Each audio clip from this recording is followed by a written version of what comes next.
Dalam WA pribadinya kepada saya, Zulkifli M. Abbas atau Suma mengatakan dengan tegas bahwa ajaran yang disampaikan oleh Paulus yang tertulis dalam surat Roma pasal 14 ayat 9 adalah ajaran setan. Seperti yang saya beri lingkar merah itu ya. Sehingga menjadi jelas dalam hal ini, Zulkifli M. Abbas sudah menghina ajaran Kristen. Menghina tulisan yang tertulis di Bible, yaitu dalam surat Roma, dengan mengatakan bahwa ini ajaran setan. Ya, jadi sangat jelas Zulkifli M. Abbas alias Suma sudah menghina, mengejek, dan menista agama Kristen. Dalam pesan WA-nya, Zulkifli M. Abbas juga menuduh dan memfitnah Paulus. Salah satu ayat yang dicuplik atau dicomot oleh Zulkifli M. Abbas adalah surat Roma pasal 10 ayat 9. Ayat Roma pasal 10 ayat 9 ini, ketika Paulus menyebut Yesus adalah Tuhan, oleh Zulkifli M. Abbas dengan kebodohannya, dia mengatakan bahwa Paulus melantik Yesus sebagai Tuhan Allah. Yaitu seperti yang saya beri garis biru itu ya. Zulkifli M. Abbas bertanya, adakah Yesus mengajarkan agar mulut dan hati muridnya berkata, Akulah Tuhan Allahmu? Pauluslah yang melantiknya. Nah, jadi maksud si Suma atau Zulkifli M. Abbas ini, Pauluslah yang melantik Yesus menjadi Tuhan Allahnya Paulus. Tuhan Allah bagi murid-murid Yesus. Nah, ini jelas adalah sebuah bentuk fitnah. Fitnah, kebohongan publik, penipuan yang sudah dilakukan oleh Zulkifli M. Abbas. Perkataan Paulus bahwa Yesus adalah Tuhan, oleh pikiran Zulkifli M. Abbas dipelintir menjadi Paulus melantik Yesus sebagai Tuhan Allah. Adapun sebenarnya yang terjadi adalah ketika Zulkifli M. Abbas menuduh Paulus melantik Yesus menjadi Tuhan Allah, ini adalah hanya akibat dari kebodohan, ketidakpahaman, kedangkalan pemahaman dan pengetahuan seorang Zulkifli M. Abbas terhadap Alkitab. Nah, sahabat-sahabat Warin, melalui video kali ini, saya ingin mengulas kembali kegagalpahaman orang-orang yang menyangka bahwa ayat Roma 10 ayat 9 ini adalah bukti bahwa Paulus melantik Yesus menjadi Tuhan Allah, menjadi God. Ya. Saya akan ulas lagi. Ini sebenarnya pernah saya sampaikan, tapi ini perlu disampaikan lagi. Karena masih banyak orang-orang bodoh, orang-orang sok tahu seperti Zulkifli M. Abbas ini, ya, yang nggak ngerti-ngerti, tapi sok ngajari orang, dan bahkan menjadi perusak bangsa. Kebodohan Zulkifli M. Abbas membuat dia menjadi pemfitnah, penipu, penebar kabar bohong, dan penghina kekristenan, penghina Alkitab, dan penghina Paulus. Oke, sobat-sobatku, perhatikan, simak video ini dengan teliti, simak dengan baik-baik ya. Terima kasih. Shalom dari saya. Wartawan Injil untuk Nusantara dan dunia. Roma 10 ayat 9. Sebab jika kamu mengaku dengan mulutmu bahwa Yesus adalah Tuhan dan percaya dalam hatimu bahwa Allah telah membangkitkan dia dari antara orang mati, maka kamu akan diselamatkan. Nah, sobat-sobat Warin, di sini Yesus disebut sebagai Tuhan, bukan Allah ya. Nah, apa makna kata Tuhan di sini? Tuhan adalah sepadan atau sama dengan kata tuan atau pemimpin, bukan Allah. Sebagai pembanding, kita lihat dalam versi bahasa Inggris, Roma 10 ayat 9. Because if you say with your mouth that Jesus is Lord and have faith in your heart that God has made him, dan seterusnya ya. Di sini dikatakan Jesus is Lord. Perhatikan baik-baik. Jesus is Lord. Dan God atau Allah membangkitkan dia. Jadi bukan dikatakan Yesus adalah God, tapi Yesus adalah Lord, Tuan atau Tuhan, bukan Allah. Sobat-sobat Warin, sebagai bukti bahwa kata Tuhan yang ada di Alkitab Perjanjian Baru ini bermakna sama dengan Tuan, kita juga bisa lihat di contoh ayat berikut ini, yaitu ayat Yohanes 13 ayat 13. Perhatikan baik-baik. Yohanes 13 ayat 13 ini adalah perkataan Yesus sendiri. Perhatikan baik-baik. Kamu menyebut aku guru dan Tuhan, dan katamu itu tepat, sebab memang akulah guru dan Tuhan. Ayat 14. Jadi jikalau aku membasuh kakimu, aku yang adalah Tuhan dan gurumu. Nah, perhatikan baik-baik ya. Oleh Lembaga Alkitab Indonesia yang versi biasa, teks ini ditulis Yesus sebagai Tuhan, guru dan Tuhan. Tapi kita perhatikan baik-baik. Terbitan Lembaga Alkitab Indonesia versi yang lainnya. Sekarang perhatikan baik-baik Yohanes 13 ayat 13, terbitan Lembaga Alkitab Indonesia versi Flores atau Indi. Di sini tertulis kata-kata Yesus, kamu memanggil aku guru dan Tuan. Ayat 14. Tetapi kalau aku Tuan dan gurumu. Nah ya, tadi di Alkitab yang versi biasa ditulis Tuhan. Sekarang di versi yang ini Tuan. Artinya jelas sobat-sobat Warin, Tuan dan Tuhan maknanya sama saja, yaitu pemimpin atau junjungan atau gusti, yang dalam bahasa Inggris ditulis sebagai Lord, dalam bahasa Yunani Kurios. Nah, jadi sobat-sobat Warin, siapapun kita yang mau membaca dan meneliti Alkitab dengan hati yang bersih, dengan pikiran yang jernih, kita bisa memahami bahwa ketika membaca Roma 10 ayat 9, ayatnya berbunyi, sebab jika kamu mengaku dengan mulutmu bahwa Yesus adalah Tuhan, itu artinya sama dengan jika kamu mengaku dengan mulutmu bahwa Yesus adalah Tuan. Jadi Yesus disebut Tuhan atau Yesus disebut Tuan, itu maknanya memang sama, tidak ada perbedaan ya. Jadi Yesus adalah Tuan, bukan Yesus adalah Allah. Di dalam Roma 10 ayat 9 ini, Allah atau God atau Theos adalah yang membangkitkan Yesus. Sedangkan Yesus adalah Tuan dalam arti pemimpin. Kalau kita baca di ayat yang lain, misalkan di Kisah 2 ayat 36, kita juga diberitahu, seluruh kaum Israel harus tahu dengan pasti bahwa Allah atau God telah membuat Yesus menjadi Tuhan dan Kristus. Jadi Allah telah membuat Yesus menjadi pemimpin atau menjadi Tuan dan Kristus, atau menjadi Gusti. Nah, jadi jelas ya, Yesus adalah Tuan, Yesus adalah Gusti, Yesus adalah Kurios, Lord, bukan Yesus adalah God, bukan. Baik, untuk lebih jelasnya saya berikan ilustrasi lagi. Sahabat-sahabat Warin, sebenarnya melalui video-video yang terdahulu sudah sering saya sampaikan bahwa ketika di kitab Perjanjian Baru Yesus disebut sebagai Tuhan, itu bukan berarti Yesus adalah Allah. Karena Tuhan dengan Allah itu beda. Nah, pada kesempatan ini mari kita bahas lagi tentang kata Tuhan ya. Jadi satu hal penting banget ya, sekali lagi penting banget ini sobat-sobat Warin, bahwa ketika kita membaca kata Tuhan, khususnya di Perjanjian Baru yang ada di dalam Alkitab, kita harus sadar bahwa kata Tuhan yang ada di dalam Alkitab ini berbeda dengan yang ada di Kamus Besar Bahasa Indonesia. Nah, ini saya berikan bagannya ya. Jadi Tuhan yang ada di Alkitab terbitan LAI itu artinya adalah Tuan atau pemimpin atau orang yang ditaati atau orang yang diikuti. Dan kata Tuhan yang ada di Alkitab LAI ini itu berasal dari bahasa Inggris Lord, bahasa Yunaninya Kurios, bahasa Ibraninya Adon atau Adonai. Adonai itu tuanku. Sedangkan menurut Kamus Besar Bahasa Indonesia yang mulai disusun tahun 1980-an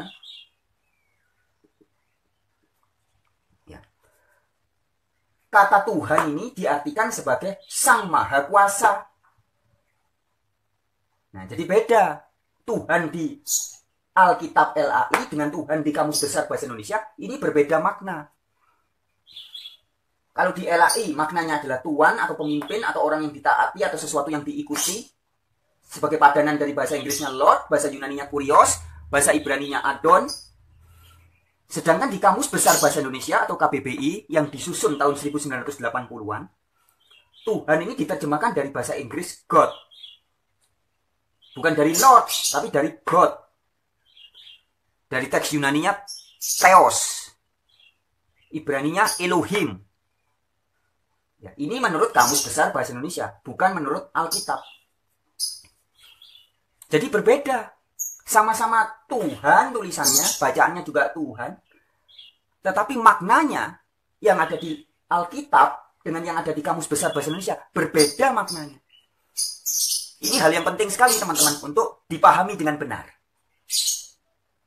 Nah, sebagai sebuah ilustrasi atau sekedar analogi ya, saya akan berikan contoh kata yang lain. Ya, jadi teman-teman pahami dulu. Di Alkitab, kata Tuhan itu artinya tuan, pemimpin, atau orang yang ditaati atau yang diikuti. Dari bahasa Inggris, Lord. Dari bahasa Yunani, Kurios. Dari bahasa Ibrani, Adon. Sedangkan, menurut Kamus Besar Bahasa Indonesia, yang mulai disusun tahun 1980-an, Tuhan itu salinan dari, atau terjemahan dari bahasa Inggris, God. Bukan salinan, terjemahan ya. Tuhan itu yang ada di Kamus Besar Bahasa Indonesia, itu terjemahan dari bahasa Inggris, God.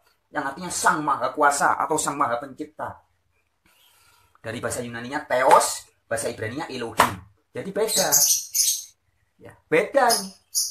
Alkitab dengan Kamus Besar Bahasa Indonesia. Nah, sekarang saya akan berikan salah sebuah analogi atau ilustrasi menggunakan kata-kata yang lain. Biar mudah dipahami. Ini hanya sebagai ilustrasi atau analogi ya, sahabat-sahabatku. Di Nusantara ini, di Indonesia nih, ada kata cicing. Nah, kata cicing yang ada di Nusantara ini, di Sunda, saudara-saudari kita di Sunda, menyebut kata cicing dengan arti atau dengan maksud adalah diam. Cicing. Jadi misalkan ada orang rame-rame ribut ya, cicing. Maksudnya diamlah, diam. Tetapi di Bali, kata cicing ini artinya anjing. Jadi berbeda, sama-sama cicing, tapi cicing di Sunda dan cicing di Bali sangat berbeda maknanya. Nah, ini ilustrasi pertama. Nah, ilustrasi yang kedua. Di Nusantara ini juga ada kata kenyang. Dalam bahasa Indonesia sehari-hari, kenyang artinya adalah puas makan. Jadi kalau kita sudah makan, puas, kita akan bilang, perut saya kenyang. Tetapi, di Bali, saudara-saudari kita di Bali, kenyang itu artinya adalah penis yang sedang ereksi. Atau tegang. Ya, itu disebutnya kenyang. Nah, sama-sama dikatakan kenyang. Ditulis juga kenyang. Tapi maknanya sangat berbeda. Ini ilustrasi atau analogi yang kedua. Ilustrasi yang ketiga. Kata manuk. Kata manuk ini di Medan artinya ayam. Tapi bagi orang-orang di Jawa, manuk artinya burung. Nah, dalam hal ini sama-sama jenisnya unggas. Binatang bersayap, berkaki dua.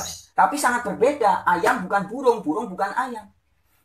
Nah, di Medan ayam disebut manuk. Nah, di Jawa, manuk itu artinya bukan ayam, tapi burung. Contoh berikutnya, kata gedang yang ada di Nusantara ini. Nah, kata gedang di Jawa itu artinya pisang. Gedang goreng, gedang kukus, kolak gedang. Nah, sedangkan di Bali, gedang artinya adalah pepaya. Nah, ini sama-sama buah. Pisang itu juga buah, pepaya juga buah. Tetapi beda barangnya, beda wujudnya. Nah, contoh berikutnya kata beli. Ya, beli. Nah, ini saya ada cerita sedikit, sobat-sobat waring. Jadi dulu tahun 1996, waktu saya pertama ke Bali, saya kuliah di sana, dan saya kos di Jalan Ida Bagus Oke. Belakangnya Universitas Udayana Pusat di Denpasar. Saya kos di sana. Di sana ada 1, 2, 3, 4, 5, 6. Ada 6 kamar. Nah, satu hari saya di kamar saya pojok. Kemudian saya mendengar depan kamar saya, namanya Yanti ya, orang dari timur sana, daerah Flores. Kemudian dia teriak begini, "Kakak pergi sama beli putu." Ya gitu. Nah, saya mendengar, "Kakak pergi sama beli putu." Nah, saya mendengar itu, pemikiran saya begini, oh kakaknya dia pergi sambil membeli makanan yang namanya jajanan putu. Jadi kalau di Jawa, di Bali juga ada sebenarnya. Ada jajanan itu dibuat dari beras ya. Beras, kemudian juga ada gula merahnya, dikukus, itu namanya putu. Nah, jadi ketika Yanti ini berteriak, "Kakak pergi sama beli putu." Saya kira kakaknya dia pergi sambil membeli jajanan putu. Ternyata satu hari kemudian, saya ngerti. Jadi ini kamar saya di sini, depan saya kamarnya Yanti, itu sebelahnya kamarnya Keke, sebelahnya lagi kamarnya Hari, anak Jakarta, sebelahnya lagi kamarnya orang Bali, namanya Putu.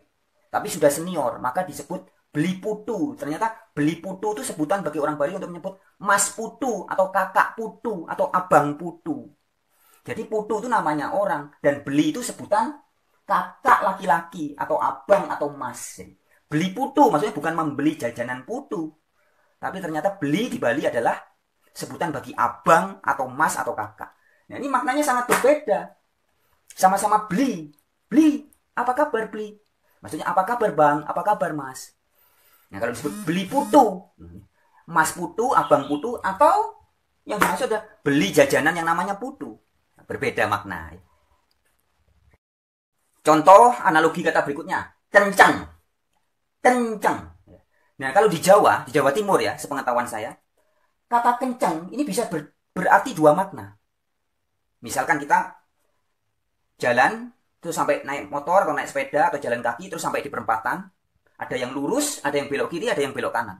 Kemudian kita tanya orang, "Jalan kalau mau ke rumahnya itu kemana?" Nah, terus orang itu jawab, "Kenceng wae," atau "kenceng saja." Nah, itu maksudnya lurus saja. Nah, jadi artinya bisa berarti lurus. Kenceng di Jawa Timur itu bisa berarti lurus. Tapi orang juga bisa berkata gini, tiba-tiba dia jalan, disalip sama motor ngebut, bus. Waduh, kenceng banget itu motornya. Kenceng dalam hal ini artinya adalah ngebut. Jadi satu kata sama-sama di Jawa Timur maknanya bisa dua arti. Tergantung pemakaiannya. Yang satu maksudnya kenceng adalah lurus, tapi dalam kasus yang berbeda, kenceng artinya ngebut. Wih, kenceng banget.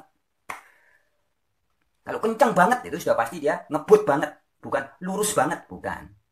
Bisa juga, tapi kalau mereka mau membicarakan sesuatu yang lurus, wih kenceng ini, lurus ini. Bisa juga. Tetapi di Bali, kata kenceng itu sepengetahuan saya ya, maknanya adalah lurus. Nah, ini contoh juga. Ilustrasi atau contoh lain ya, terakhir ini. Kata memek. Memek. Ini saya cerita lagi sedikit. Jadi dulu saya pernah tinggal di Bali, di Jalan Kapten Japa, yaitu sekitar tahun 97-98. 98 ya, 98, 99, 2000-an. Saya tinggal di Jalan Kapten Japa, daerah Renon, Denpasar. Kami bersama teman-teman satu organisasi gereja, kami mengontrak satu rumah di situ. Kami kontrak rumah di Jalan Kapten Japa itu, dan di depan kontrakan kami itu persis nempel di depan kontrakan kami ada warung. Warungnya tuan rumah. Tuan rumahnya ibu-ibu sudah agak tua gitu, sudah agak nenek-nenek gitu. Buka warung jualan nasi. Nah, setiap hari anaknya ibu itu dan juga kami teman-teman kami juga sering berkata, "Memek, makan mek. Memek, masak apa hari ini mek? Memek, nasinya 2 piring ya." Kita memanggil ibu tua itu di Bali disebut sebagai memek. Ibu tua ya, agak-agak nenek begitu. Kita manggilnya memek. Jadi arti memek di Bali, arti yang pertama adalah seorang ibu yang sudah agak tua. Atau sapaan bagi seorang ibu yang agak tua. Kita menyapanya sebagai memek. Tetapi tahun 2013 sampai 2015-an ya, ketika saya kerja di restoran dengan teman-teman chef di sana, ada satu teman sahabat saya namanya anak Agung Gili. Ya, Gung Gili panggilannya. Nah, Gung Gili ini sering cerita kepada kami, kepada saya juga teman-teman. Dia bilangnya gini, Nal, memeknya istriku gini Nal. Memeknya istriku dos. Nah, apa yang dimaksud? Nah, ternyata yang dimaksud memek itu artinya adalah vagina. Nah, artinya berbeda sekali. Memek di Bali bisa berarti ibu tua atau sapaan kepada seorang wanita yang tua. Kita sapa sebagai memek. Tapi ternyata memek di Bali juga memiliki arti sebagai vagina. Nah, ini sebagai sebuah ilustrasi teman-teman. Nah, dengan ilustrasi analogi-analogi kata-kata tadi itu, saya kira atau saya harap sobat-sobat Warin bisa lebih memahami. Jadi ketika ada satu kata disebutkan, bunyinya sama, dituliskan juga sama, tapi bisa memiliki makna yang berbeda. Tadi ada cicing, ada kenyang, ada gedang, ada mano, ada beli, ada kencang, ada memek, dan masih ada contoh beberapa kata-kata yang lainnya. Nah, begitupun ketika kita membicarakan kata Tuhan yang ada di Nusantara ini. Nah, Tuhan yang dimaksud apakah Tuhan yang menurut Alkitab yang berarti Tuhan, atau Tuhan sesuai dengan kamus besar bahasa Indonesia yang berarti Sang Maha Kuasa. Ini beda. Ya. Nah, kalau orang sudah memahami ini, memahami realita fakta ini, maka membaca Alkitab tidak lagi membingungkan. Maka menjawab pertanyaan ayat di Roma 10 ayat 9, tidak ada lagi masalah. Bahwa itu barang siapa percaya bahwa Yesus adalah Tuhan, Yesus adalah pemimpin, maka akan diselamatkan. Percaya bahwa Yesus dibangkitkan oleh Allah, oleh Theos, oleh God. Nah, jadi saya harap dengan apa yang saya sampaikan ini, sobat-sobat Warin bisa memahami. Dan juga buat teman-teman yang siapapun juga yang menonton video ini, jangan lagi gagal paham. Kita harus cerdas. Ketika memahami kata Tuhan yang ada di Alkitab, jangan sembarang disamakan dengan kata Tuhan yang ada di Kamus Besar Bahasa Indonesia. Baik, sekian sobat-sobat Warin. Sampai jumpa di video-video yang lainnya.